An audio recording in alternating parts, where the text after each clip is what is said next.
आणि कोंडा कमी व्हायला मदत होईल. तर हा झाला पॉईंट नंबर 1. पॉईंट नंबर 2, हे तुम्ही असं नाही की हिवाळ्यातच करायला पाहिजे. असं पाडून पाडून हे असं आखून चांगलं आपण तेल कसं मागतो, आपल्या आजी कशी आपल्याला तेल माखून लावते त्या टाईपमध्ये लावायचं. नमस्कार, मी शुभांगी, स्वागत करते तुमचं माझ्या शुभांगीज कलरफुल या यूट्यूब चॅनलमध्ये. तर आज तुम्हाला व्हिडिओमध्ये माझे केस असे मोकळे वगैरे छान असे सोडलेले दिसत असतील, कारण आज केसांवरतीच व्हिडिओ बनवणार आहे. त्याच्यामुळे आज म्हटलं की तुम्हाला असं केस मोकळे सोडून दाखवावे माझे, की बाबा हा अशी केस आहेत माझी. कारण मी जिथे जाईल तिथे मला पहिल्यांदा हा प्रश्न विचारला जातो की तू तुझ्या केसांना कुठलं तेल वापरते, कुठला शॅम्पू वापरते, काय करतेस तुझ्या केसांसाठी. तर मला बायकांना सांगावं लागतं की मी वेगळं काही करत नाही, मी तुमच्यासारखंच तुम्ही म्हणजे साधा शॅम्पू किंवा घरगुती तेल तुम्ही जे लावता तेच करते. तर त्या बायकांना खरं वाटत नाही. म्हणून मग मी असा विचार केला की आज हिवाळा आहे, थंडी सुरू आहे, तर केसांसाठी केसांची आपण घरी बसून कशी काळजी घेऊ शकतो ह्याच्यावरती एक ब्लॉग बनवावा. तर व्हिडिओ शेवटपर्यंत बघा, स्किप अजिबात करू नका. तुम्ही घरगुती उपाय मी तुम्हाला सांगणार आहे आणि तेवढे तुम्ही करून बघा आणि बघा तुम्हाला फरक पडतोय का. तर चला, मी 4-5 पॉईंट काढलेत, का तर व्हिडिओ मोठा होऊ नये आणि शॉर्टकटमध्ये तुम्हाला सगळी माहिती द्यायची होती, त्याच्यामुळे मी पॉईंट काढलेत. तर पॉईंट नंबर 1 म्हणजे पहिला पॉईंट हा की आता बघा, म्हणजे आता हिवाळा आहे, केस कुरडी हवा असते आपल्याला, अशी केस मॉइश्चरायझर नसतं केसांमध्ये, केस झाडूसारखी झालेली असतात, मग आपल्याला सुचत नाही काय करावं, आपल्याच केसांना राग येतो. कारण बघा, बाई ही कुठलीही स्त्री केसांमुळे सुंदरता असते तिची, आणि आपणच आपल्या केसांसाठी नाही वेळ काढला, थोडा तरी का होईना केसांसाठी वेळ काढायला पाहिजे. खरं तर ना, बाईने स्वतःसाठीच वेळ काढायला पाहिजे. आपण आपल्या संसारामध्ये इतकं गुंतून जातो की आपल्याकडे अजिबात वेळ नसतो. आपल्याला आपली मुलं, आपले मिस्टर, आपले घरातले, त्यांच्या पुढे सगळं त्यांचं काम करण्यामध्ये इतकं, म्हणजे त्याच्याविषयी जर मी बोलायला लागले ना तर माझा ब्लॉग खूप मोठा होईल. त्याच्याविषयी आपण नंतर बोलू. आता हा केसांवरती ब्लॉग आहे तर मी केसांविषयी बोलते. तर काय करा, तुम्ही तुमची केस जर कोरडी असतील किंवा त्याला मॉइश्चरायझर राहिलेलं नसेल, काही नसेल, एकदम सोपा उपाय, दही प्रत्येकाच्या घरी असतं. काय करायचं, 3 चमचा दही घ्यायचं आणि विटॅमिन ईची कॅप्सूल घ्यायची, ती त्याच्यामध्ये मिक्स करायची. केस धुण्याच्या अगोदर काय करायचं, 1 तासभर आधी फक्त केसांच्या मुळाशी असं छान असं भांग असं पाडून पाडून हे असं आखून चांगलं आपण तेल कसं मागतो, आपल्या आजी कशी आपल्याला तेल माखून लावते त्या टाईपमध्ये लावायचं. 1 तासभर ठेवायचं चांगलं आणि नंतर केस धुवायचे. त्याच्यामुळे काय होतं माहितीये का, केसांमधला डॅन्ड्रफ दह्याने तर जातोच, म्हणजे चांगला फरक पडतो. महिन्यातून 2दा जर केलं ना तुम्ही, तर तुम्हाला 2-3 महिन्यात चांगला फरक जाणवून येईल. कारण मी स्वतः ते करते. कारण जिथं पाणी चेंज झालं ना, माझ्या डोक्यांमध्ये भरपूर कोंडा होतो. कोंडा झाले की मग मला इतका त्रास होतो, कोंडा झाले की माझं ऑइली स्किन आहे, तोंडावरती फोडे लागतात, पिंपल्स लागतात, डाग पडतात. आता पण बऱ्यापैकी आहेत, पण मी थोडासा मेकअप केला त्याच्यामुळे तुम्हाला ते दिसणार नाही. तर हे करते मी, सांगते ते करा तुम्ही. हे करा, दही आणि कॅप्सूल हे मिक्स करून केसांना लावा आणि बघा, केस मऊ व्हायला मदत होईल आणि कोंडा कमी व्हायला मदत होईल. तर हा झाला पॉईंट नंबर 1.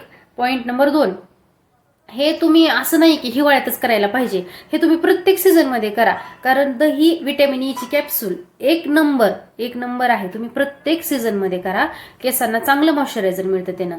तर पॉईंट नंबर 3 की आता कोंडा होतो, आपल्याला भरपूर कोंडा झालेला असतो, मग आपल्याला कळत नाही काय करावं. खरं सांगू का, माझ्याकडे जेवढ्या कस्टमर बायका येतात ना, आता माझं पार्लर आहे म्हणले मी तुम्हाला, तर मला प्रत्येक जण म्हणतं की माझ्या डोक्यात कोंडा आहे, मी काय करू, माझ्या डोक्यात कोंडा आहे, मी काय करू. तर मी तुम्हाला हे सजेस्ट करेल की कोंडा आहे ना, तर काय करायचं, केस धुवायच्या अगोदर काय करायचं, तेल गरम करायचं, एक नॉर्मल तेल गरम करायचं, जास्त गरम नाही करायचं.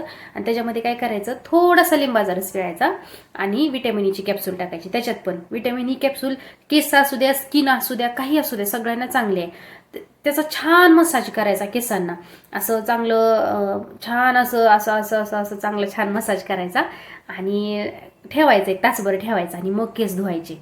काय होतं माहिती आहे का, त्याच्यामुळे असा जो आपला जो कोंडा असतो ना, जो असा हे करून झालेला असतो, त्याला चांगलं केस धुतल्यानंतर आपण मसाज केल्यामुळे वरती येतो, छान असं ते केसांना मॉइश्चरायझर मिळतं आणि केस धुतल्यानंतर ते निघून जातं, म्हणजे ते चांगला फरक जाणवतो त्याचा.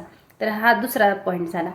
तिसरा पॉईंट, तर आता पॉईंट नंबर 4 की केस जास्त मोकळी सोडायची नाही ती. आता मी फर्स्ट टाइम केसांवरती व्हिडिओ बनवते म्हणून मी केस मोकळी सोडली ती. माझ्या केसांची लेंथ खूप आहे, तुम्हाला जर दाखवायला गेलं तर मला उभं राहावं लागेल. हे बघा, अशी लांबपर्यंत, आणि माझी पण केस खूप गळालेली आहेत, कारण मी आता एका बाळाची आई आहे. आणि हे खरं आहे की डिलिव्हरी नंतर बायकांची केस गळतात, कारण आपल्या बॉडीमधले हार्मोन्स चेंजेस होतात, त्याच्यामुळे केस गळणं हे साहजिकच आहे. माझी पण गळालेत, खूप पातळ झालेत, विरळ झालेत, पण आता त्याला काही करू शकत नाही, जे आहे ते आहे. पण केस जास्त मोकळी अजिबात सोडायची नाही ती हिवाळ्यामध्ये. तर कारण काय होतं, केसामध्ये गुंता होतो आणि नंतर ज्यावेळेस आपण ते गुंता काढतो ना, इतके केस तुटतात की आपल्यालाच आपला राग येतो की बापरे आपले केस कसे झालेत. म्हणून बऱ्यापैकी तेल लावायचं. जर तुम्ही उद्या सकाळी डोकं धुणार असाल तर आज संध्याकाळी मस्त केसाला तेल लावा, छान अशी वेणी घाला केसांची घट्टसर आणि बांधून ठेवा आणि दुसऱ्या दिवशी सकाळी केस धुवा. हा झाला पॉईंट नंबर 4. आता पॉईंट नंबर 5. किती पण थंडी असू द्या, काही असू द्या, कडक पाण्यानं केस धुवायचे नाहीत अजिबात. आपल्याला थंडी वाजते म्हणून आपण आपल्या अंगाला बरं वाटतं गरम पाण्यानं आपण आंघोळ करतो, तर आपण काय करतो केसांवरती पण तसंच पाणी घेतो. अजिबात करायचं नाही. केसांना एकदम नॉर्मल म्हणजे असं कुमट पाणी असतं ना, कुमट पाण्याचा वापर करायचा केस धुवायला. गरम पाण्यामुळे काय होतं, आपलं जे स्काल्प असतं का ते केसांना एवढं कडक पाणी हे होतं ना, त्याच्यामुळे काय होतात केस असे लूज होतात आणि मग ते केस गळायला लागतात, मग ते केस गळतात. तर अजिबात कडक पाणी वापरायचं नाही, एकदम स्मूथ पाणी घ्यायचं. हवं तर सकाळी जर केस धुणं होत नसतील तर दुपारी तुम्ही केस धुवा एकदम कोमट पाण्याने थंडीच्या दिवसात. पण कडक पाणी अजिबात घेऊ नका, त्याच्यामुळे केस गळतात आणि मग परत ते केस गळायला लागले की आपल्या इकडं ह्या बाजूला टक्कल पडल्यासारखं दिसतं. आणि हे प्रॉब्लेम्स तर बायकांमध्ये भरपूर आहेत, त्याच्यामुळे मी ते सांगते तुम्हाला. अशा प्रकारे म्हणजे मी जेवढं जे करते ते मी तुम्हाला सांगितलंय. तर आता तुम्ही बघताय माझे केस, पण हे मी ह्याला काही केलेलं नाहीये, हे नॅचरल आहेत, लहानपणापासून आहेत. पण यांची काळजी घेणं आपलं काम आहे, कारण केस ही अशी आहेत की एकदा गेली तर परत यायला खूप वेळ लागतात. त्याच्यामुळे आहे तोपर्यंत त्यांची काळजी घ्या, त्यांना जाऊ देऊ नका. आणि आता हा केसांवरती व्हिडिओ झाला. आता मी माझा ब्लॉग इथे संपवते, कारण ब्लॉग मोठा होईल. त्याच्यामुळे माझे जर व्हिडिओज तुम्हाला आवडत असतील तर मला कमेंट करून नक्की सांगा. आणि अजून तुम्हाला काही माहिती हवी असेल तर मला कमेंट करून नक्की विचारा, मी तुम्हाला त्याच्यावरती व्हिडिओज घेऊन येईल. तर आता मी माझा व्हिडिओ इथे संपवते.